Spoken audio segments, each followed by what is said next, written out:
Today's reading is Numbers 35 through 36. The Levites weren't allowed to own any land in the Promised Land because the Lord was their portion. For this reason, Israel was to designate specific cities for the Levites to live in. 6 of those cities were assigned to be cities of refuge. If an Israelite or stranger unintentionally killed a person, then the manslayer could flee to the nearest city of refuge. The manslayer would be safe if the victim's family wanted to exact revenge, but the manslayer would stand trial before the elders of the city to judge whether or not he was guilty or innocent. If found guilty, he'd be turned over to the avenger of blood and put to death. If the death was judged to be inadvertent, then the manslayer would have to remain in the city of refuge until the death of the high priest. The manslayer was safe as long as he remained in the city of refuge.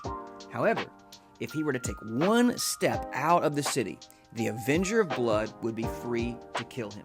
We see in the cities of refuge wonderful types and shadows of Christ. The law of God is the avenger of blood chasing after the sinner. The penalty for transgression of the law is death. The only hope for the sinner is to flee to Jesus Christ, the refuge from sin and death. And as long as the sinner remains in Christ, he will be safe from the avenger of blood. Jesus Christ, thankfully, is a high priest that lives forever. Brothers and sisters, have you sinned against God's law? Run to Christ, our refuge. The cities of refuge were for Hebrews and strangers alike. Therefore, refuge from sin and death is for everyone. Run to Him and be saved.